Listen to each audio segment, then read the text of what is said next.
Have you ever felt so obligated to your family's wishes that you almost forgot to protect your own future?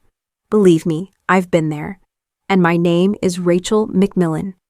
I'm a 31-year-old financial planner living in Birmingham, Alabama, where the summers are hot, the iced sweet tea is always flowing, and neighbors still tip their hats when they pass by. Most days, my life feels pretty stable. I juggle client portfolios at the office, sip sweet tea on my porch in the late afternoon, and wave hello to Mr. Carson next door while he mows his lawn for the third time that week. But sometimes, the calmest routine can be upended in the blink of an eye. In my case, it came with a single request from my family, one that sounded innocent at first. "Rachel, we need you to help pay for your brother's wedding." I expected the usual negotiation, maybe covering the flowers or pitching in for the photographer. Instead, my family wanted me to drain the life savings I'd worked so hard to build. At first, I thought that was the worst of it, until I discovered an even deeper secret lurking under the surface. What started as a money dilemma quickly turned into a shocking revelation that threatened to unravel my entire family. If you're ready for a story of high-stakes decisions, hidden truths, and the unexpected cost of loyalty, then let me take you on a journey you won't soon forget. I live only a short drive away from my parents' house, a cozy one-story home tucked beneath the oaks in a quiet Birmingham neighborhood.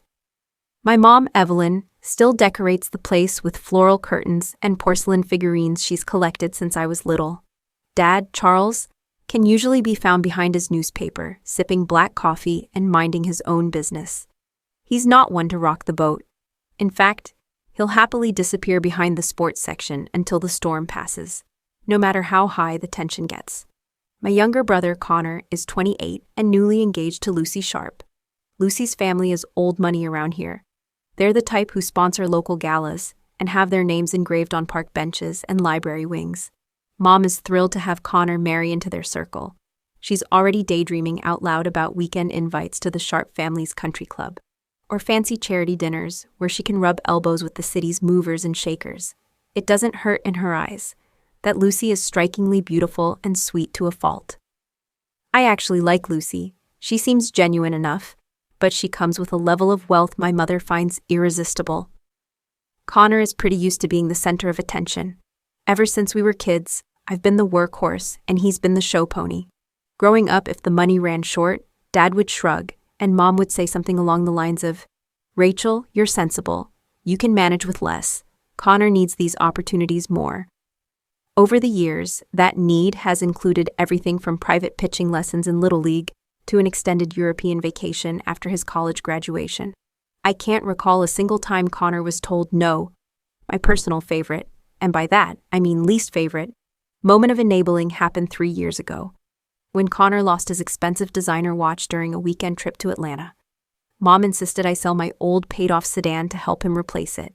She actually said, "Now, Rachel, you can take the bus or carpool to your office. Connor absolutely needs that watch to project confidence."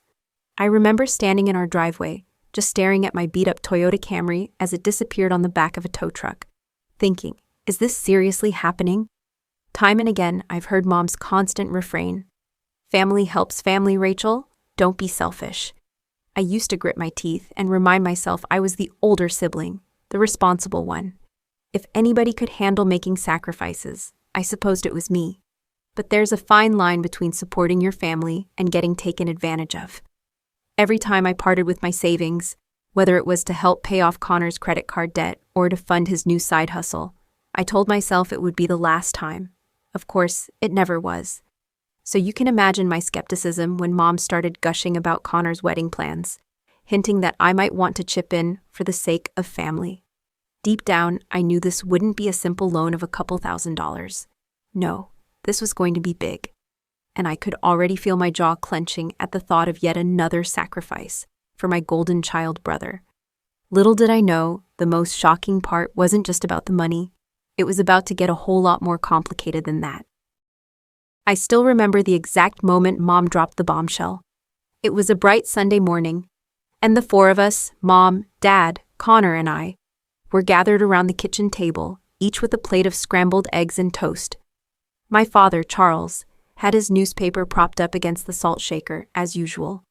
And Connor sat across from me, swirling a glass of orange juice, like he was celebrating something.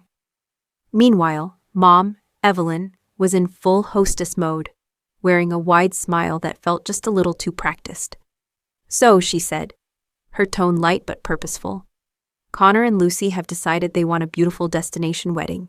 They're thinking Key West. Isn't that exciting?" She paused, giving Connor a proud look. "But of course, these things aren't cheap. Lucy's parents are being very generous." She set her fork down and turned her gaze straight at me. "Rachel, honey, you've got that nice nest egg built up. Why not put it to good use?" I almost choked on my coffee. It took me a second to register what she was suggesting, that I should fund Connor's dream wedding in the Florida Keys. My jaw tightened as I tried to keep my voice steady. "Mom, you know I've been saving that $90,000 for a down payment on a condo. That's my future." Charles lowered his newspaper an inch, but didn't say a word. Connor, on the other hand, flashed me a grin that nearly made me lose my appetite. "Come on, Rachel. It's not like you're using the money right now," he said, shrugging like it was no big deal. "This wedding is going to be epic. Lucy's family is dropping a fortune, and Mom says we need to match their generosity." I glanced at Dad, hoping for backup, but he just rattled the pages of his paper and avoided my eye. Mom gave a little sigh and leaned forward, resting her elbows on the table. "Family helps family, Rachel. You know how important this is. The Sharp family is paying for the venue, the caterer, half the guest accommodations. We can't let them think we're not just as invested. We can't look cheap." Her tone was gentle enough, but her words cut like a knife. My mind raced, trying to come up with a logical response. Part of me wanted to point out that in traditional weddings, the bride's father often foots a huge chunk of the bill anyway, but something told me that argument wouldn't fly here. Mom had already decided how things should be, and my job, in her eyes, was to fall in line. That's when I noticed the look in her eyes. More than excitement, there was a hint of urgency, desperation even. Connor was just sipping his juice like he'd already won the lottery, and Dad was steadfastly focused on the sports page. The whole thing felt like an ambush. After an awkward silence, I mumbled something about needing fresh air and pushed my chair back. Stepping outside, my stomach churned. This wasn't just another case of Mom pressuring me to help Connor. Her insistence felt more extreme than usual, almost frantic. I couldn't put my finger on it just yet, but a nagging feeling told me there was more at play here than a simple wedding budget. And if I wanted to protect my future, and my sanity, I'd have to figure out what it was before it was too late. I'd grown used to my mother's phone blowing up at all hours. She's always been the type to keep busy with clubs, committees, and volunteer work. But lately, there was a new kind of tension whenever her phone chimed. I first noticed it at Sunday dinner. Her phone would light up with an urgent text, and she'd snatch it off the table before anyone could see the screen. She'd hunch over like she was reading state secrets, then slip the phone into her purse with this nervous little laugh. It was odd enough that even Dad, usually oblivious, felt the need to comment one evening over his paper. "Your mom sure does love her new friend at the country club. She's been texting that lady day and night, I swear." The friend at the country club made me raise an eyebrow. Mom didn't have many close pals. She had acquaintances, sure, but none she'd be so buddy-buddy with at all hours. And the more I watched her closely guarded phone, the more suspicious I became.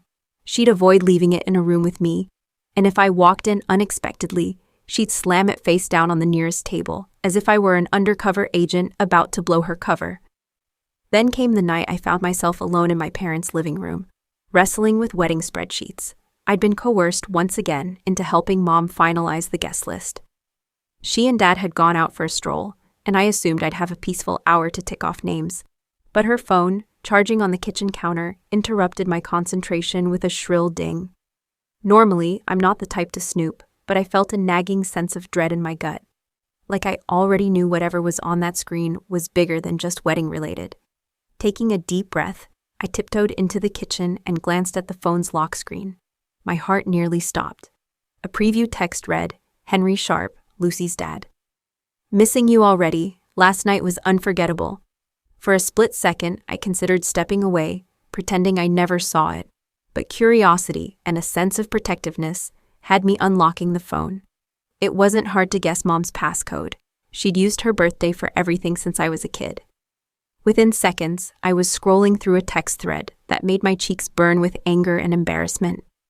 Gushy messages about secret lunch dates at the country club, stolen kisses during wedding vendor meetings, and even talk of finding ways to be alone whenever Lucy, Connor, or anyone else was preoccupied. My mother, the same woman pushing me to fund my brother's lavish wedding, was apparently entangled in an affair with the bride's father. I felt nauseous just reading their exchanges. It explained her desperate push to impress the Sharp family at any cost. She wasn't just trying to impress Lucy's mother, she was secretly trysting with Lucy's father. My initial outrage was followed by swirling confusion. Should I confront her? Tell Dad? Warn Lucy, even? She was about to marry into a family whose patriarch was cheating on her mom with mine. But the rational side of me, the financial planner who lives by the motto, document everything, took over. I snapped screenshots of every incriminating text, emailing them to myself as backup. When I heard my parents' key rattle in the door, I quickly locked her phone and returned to the living room. My stomach twisted in a guilty knot, but I knew I couldn't unsee what I'd seen. One thing was clear. This wedding was about far more than just Connor's happiness, and I needed a plan before this entire situation blew up in my face. I felt like I was balancing on the edge of a cliff, not sure whether to blow the whistle or let things play out.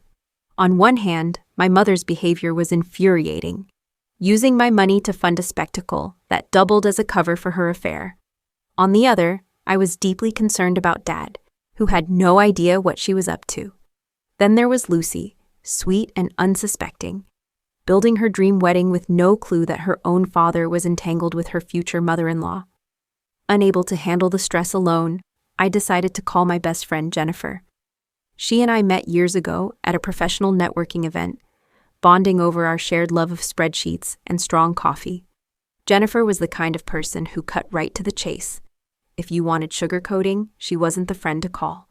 Still, she was fiercely loyal, and I needed her no-nonsense approach more than ever. "Wait, hold on," she said, after I breathlessly recounted everything. "So you're telling me your mom is having an affair with Lucy's dad, and the wedding's been a convenient excuse for them to see each other?"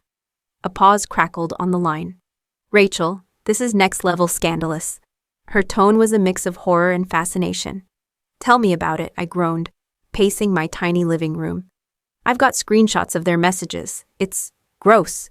She's been driving me crazy about contributing to this Key West wedding, but now I know why.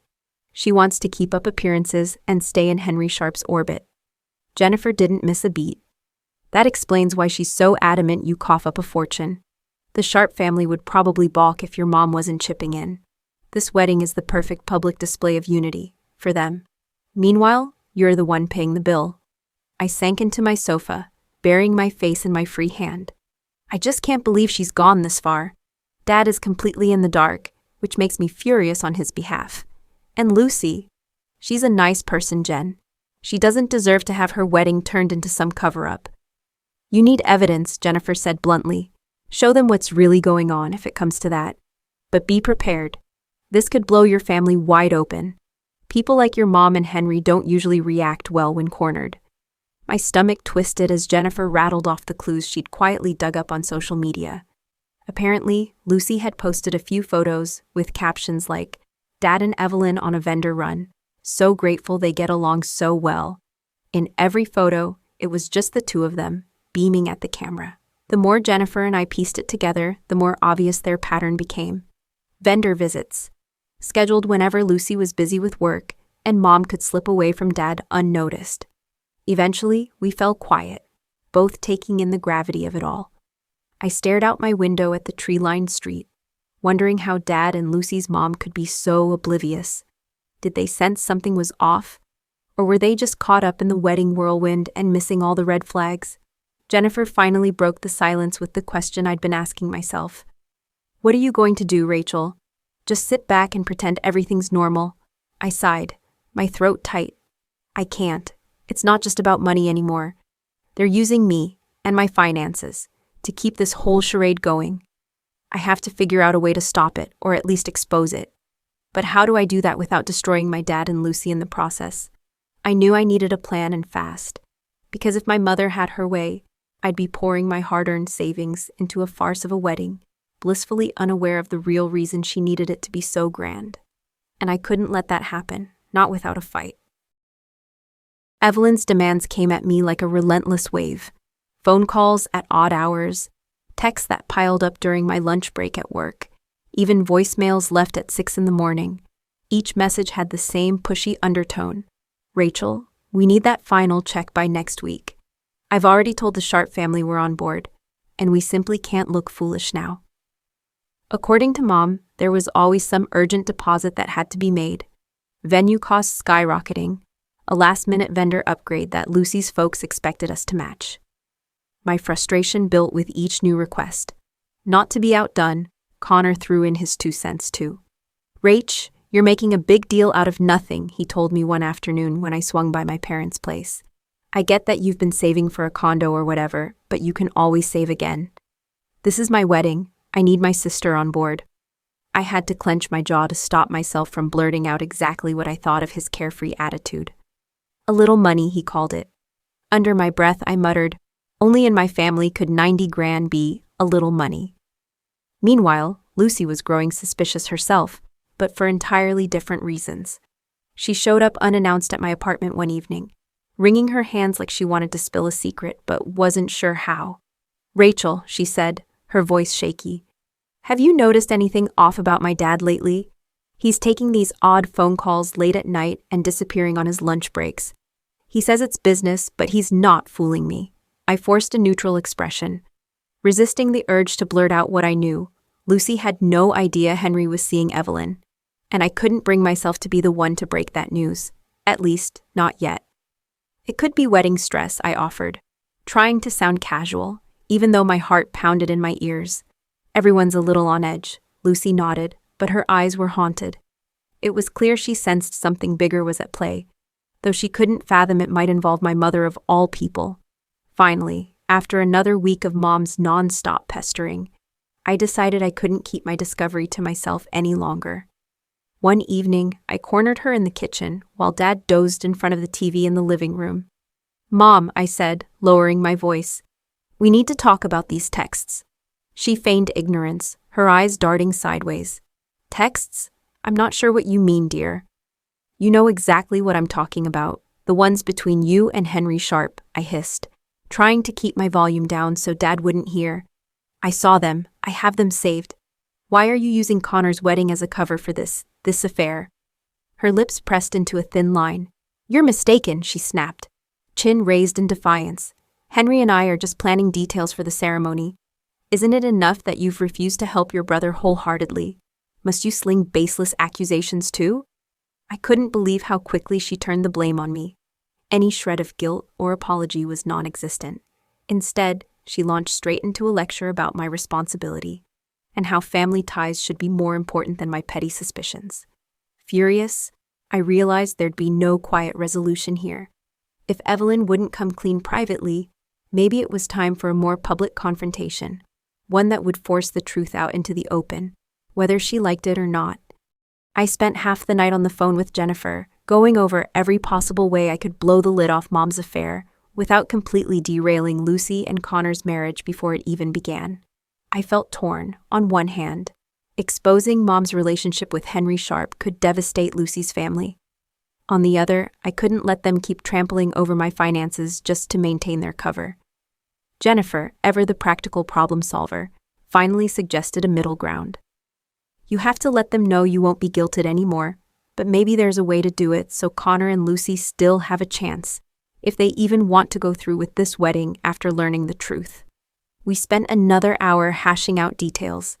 I'd show up at the big pre-wedding dinner, a formal event they were throwing for close friends and family, and present a fake check. It wouldn't be the full $90,000 Mom kept insisting on, just a fraction, enough to see her eyes light up with false relief. I could practically hear her triumphant little sigh, imagining she'd finally worn me down. Of course, the real pièce de résistance would be the evidence I had tucked away, the screenshots of her texts with Henry Sharp, painstakingly printed and ready for anyone who dared claim I was making it all up. By the time I hung up, I felt a mix of dread and determination buzzing in my veins. I also couldn't resist one small, goofy moment. I stood in front of my bedroom mirror, practicing a dramatic speech. "Ladies and gentlemen," I intoned in my best soap opera voice, "it's with great regret, and an even greater sense of justice, that I must reveal." Then I tripped over my rug, nearly sending my lamp crashing to the floor. Scoffing at my own theatrics, I muttered, "Okay, maybe keep it a notch lower." Because let's face it, my life was starting to feel like a daytime TV special, and I had zero experience delivering scandalous monologues. The next day, I got down to business. I visited a local print shop, nodding politely to the cashier who didn't bat an eye at my request for color copies of text message screenshots. In the corner of the store, I quickly sealed them in a plain folder, my heart hammering as I thought of the storm they'd unleash. On my lunch break, I sat in my car and filled out a check for a modest sum, enough to look respectable, but nowhere near the 90 grand Mom demanded. I planned to keep it close at hand during the dinner, presenting it to Connor at just the right moment. And if push came to shove, if Mom started with her heavy-handed guilt tactics in front of everyone, I'd have my folder of evidence ready to do the talking. One way or another, this charade was coming to an end, and I was fully prepared to be the one who set it all in motion. I arrived at the Briarwood Country Club, with my heart pounding so hard, I wondered if everyone could see it throbbing beneath my dress. The place looked like something out of a Southern Living magazine spread. Pristine hedges lining the walkway, soft golden lights strung across the veranda, and valet parking for every guest who pulled up. A small army of waitstaff in crisp uniforms glided around with trays of champagne flutes. As I walked through the double doors, I spotted Connor and Lucy greeting people near a large flower-adorned archway. They looked picture-perfect, Connor in a tailored navy suit, Lucy in a pale blue cocktail dress that made her eyes stand out like sapphires. Mom and Henry, on the other hand, hovered at separate corners of the room, looking decidedly on edge. Every so often, they'd glance at each other, then quickly look away when they caught someone's eye. It was both comical and unsettling, like two teenagers awkwardly trying not to get caught passing notes in class. Meanwhile, Dad stood off to the side, chatting politely with a distant cousin, completely unaware that his wife had orchestrated this entire spectacle, partly to keep an affair under wraps. About half an hour into the event, the chatter quieted, and Mom stepped up to the front, calling for everyone's attention. "We want to thank you all for joining us tonight," she said sweetly, her eyes flickering toward me. "We're so thrilled for Connor and Lucy, and I know my dear daughter Rachel has something very special to announce." She smiled, but I could tell she was silently daring me to comply. Henry shifted uneasily near a table piled with wedding gifts, while Lucy's mother, whose name I'd learned was Victoria, clung to Lucy's arm, oblivious to the turmoil about to unfold. Taking a deep breath, I walked to the microphone. I could feel my pulse in my neck, but I tried to steady my voice. "Thank you everyone for being here to celebrate my brother and his wonderful fiancée," I began. "I've been asked, repeatedly, to contribute a large amount to make this wedding truly spectacular. But I've made a decision. I'll only be matching whatever the Sharp family puts in." I held up a check, deliberately turning it so people in the front row could see the number, significantly lower than the sky-high figure Mom had pushed for. The silence that followed felt like a vacuum. Connor's jaw tightened, his eyes flashing with embarrassment. Lucy blinked, clearly confused but trying to stay gracious. As for Mom, the bright flush on her cheeks spoke volumes. She opened her mouth, presumably to scold me or spin this in her favor, but I raised a hand to stop her. "That's not all," I said, my voice trembling slightly. My gaze settled on Henry, then Mom, before sweeping across the audience. "I'm sorry to do this here and now, but I can't let the real reason behind this lavish wedding remain hidden." Carefully, I pulled out the folder of screenshots. "Mom, Henry, this entire production, this pressure to spend a fortune, wasn't just about giving Connor and Lucy their dream celebration. It was so you two could hide your affair in plain sight." A collective gasp rippled through the room. Lucy's face went pale, her hand flying to her mouth. Henry stammered, That's ridiculous. Evelyn, say something." Mom lunged forward, trying to grab the papers, but I held them out of reach. "Stop it, Rachel," she hissed, desperation seeping into her voice. This isn't the time or place. Maybe not, I shot back. But you gave me no choice. You've been lying to Dad, to Lucy's mother, to everyone here. Lucy's mother, Victoria, stepped forward, her voice quavering with shock and hurt. Henry, how could you? Connor stood there as if he'd taken a blow to the chest, his fist clenched. Mom, he said, his voice thick with betrayal. I can't believe you used our wedding, for your affair. What is wrong with you? For a split second, the entire room hung in stunned silence. Then everything erupted, voices overlapping as relatives demanded explanations. Waiters glanced around anxiously, and Lucy buried her face in her hands, tears sliding between her fingers. Mom reached out for Connor, but he pulled away. Meanwhile, Victoria glared at Henry, who looked like a cornered animal, muttering half-baked denials that nobody believed. In that moment, I felt both relief and heartbreak. We'd finally dragged the ugly truth into the light, but the damage was unmistakable, and the fallout was only just beginning. The aftermath of that disastrous pre-wedding dinner hit all of us like a freight train. Lucy and Connor took one long, hard look at each other and realized there was no way to proceed, as if nothing had happened. The lavish wedding in Key West was officially off the table. Lucy proposed a tiny gathering of just immediate family, if they could even stomach being in the same room, while Connor hinted he wasn't sure he wanted to walk down the aisle at all until the dust settled. Seeing them huddled together, whispering about whether to postpone or drastically downsize, broke my heart, but I knew that their own healing would come before any kind of vow exchange. Unsurprisingly, Mom's social circle in Birmingham reacted harshly once the secret got out. Whispers of, "Isn't she the one who?" spread like wildfire through charity luncheons and country club gatherings. People she'd counted as friends suddenly kept their distance, and the pitying looks she received were almost worse than outright condemnation. Henry Sharp didn't fare much better. His wife, Victoria, wasted no time in taking him to task legally and publicly. Any illusions of a perfect marriage or polished family image shattered overnight. His standing among the city's high society folks plummeted, and I heard rumors he was thinking about transferring business operations out of town just to escape the gossip. Meanwhile, Dad, who had spent years avoiding confrontation, finally found his voice. He demanded answers from Mom. Loud, emotional arguments erupted behind closed doors. I wasn't present for most of them, but the fallout was obvious. He told me plainly he'd had enough of playing the clueless husband. His bags were packed before the week was out, and whether their split was permanent or just a separation was still up in the air. But for the first time, Dad stood up for himself, refusing to be part of Mom's charade anymore. As for me, I felt this curious mixture of sorrow and relief. Nobody wants to see their family implode, yet there was a lightness in my chest that I hadn't felt in ages. By exposing the affair and refusing to fork over my entire life savings, I'd reclaimed a piece of myself. It wasn't just about money, it was about my boundaries and refusing to be anyone's doormat. With that weight lifted, I finally pulled the trigger on something I'd wanted for years. I used a portion of my carefully guarded nest egg to buy a modest condo on the outskirts of downtown Birmingham. It had a small balcony, just big enough for a couple of potted herbs and a rocking chair, but it was mine. I finally got the quiet I wanted, I joked to Jennifer over the phone one evening, listening to the peaceful hum of my new, mostly drama-free neighborhood. All it took was kicking some family chaos to the curb. Looking back, I realized the lesson was straightforward, though it came at a hefty price. Real family support should be grounded in mutual respect and honesty, not manipulation or guilt trips. If you've worked hard for something, it's okay to protect it from those who would use you for their own ends. A loyal friend or confidant can be the lifeline you need when you're standing on the brink of an impossible choice.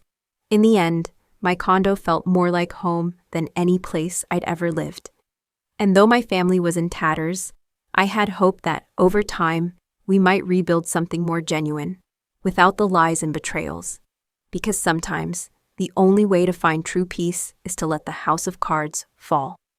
Looking back on everything that happened, my mother's hidden affair, my brother's canceled wedding, and all those nights I thought I'd go broke funding someone else's dreams, I realize how crucial it is to stand up for yourself, even if it means confronting people you've loved all your life. Yes, it's painful to uncover family secrets. And yes, it can feel impossible to refuse them when they ask for more than you can give. But sometimes, the hardest thing is standing up to those closest to us. It can also be the most liberating choice we ever make. Have you ever felt pressure to sacrifice your own dreams or finances for a family member? What would you do if you discovered a secret that could tear your family apart? Please share your thoughts or similar experiences in the comments below. Your insights might help someone else facing a tough decision right now. Thank you so much for taking the time to listen to my story. If you enjoyed it or found it thought-provoking, remember to like this video, comment with your own perspective, and subscribe to Revenge Valley for more real-life inspired stories about resilience, hope, and navigating life's unexpected twists. Your support keeps our channel growing and our stories coming. Take care, everyone, and remember, sometimes the best thing you can do is to stand your ground. Rachel thought she had it all mapped out, her future shining bright in a quiet town. Then the voices called her name, come on, help us now. She felt her heart break, yet she wouldn't bow. She stood her ground, she found her voice, refusing to let them take her choice. A gentle soul with a steady heart, she rose above when the truth fell apart. Stand your ground and watch the light come through. In every broken promise, hope finds you.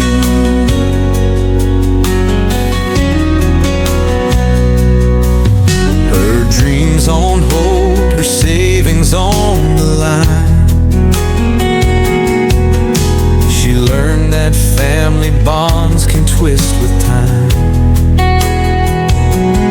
Still she held on to faith and a quiet grace, said goodbye to the lies in that crowded place. She stood her ground, she found her voice, refusing to let them take her choice. A gentle soul with a steady heart, she rose above when the truth fell apart. Stand your ground and watch the light come through. In every broken promise, hope finds you.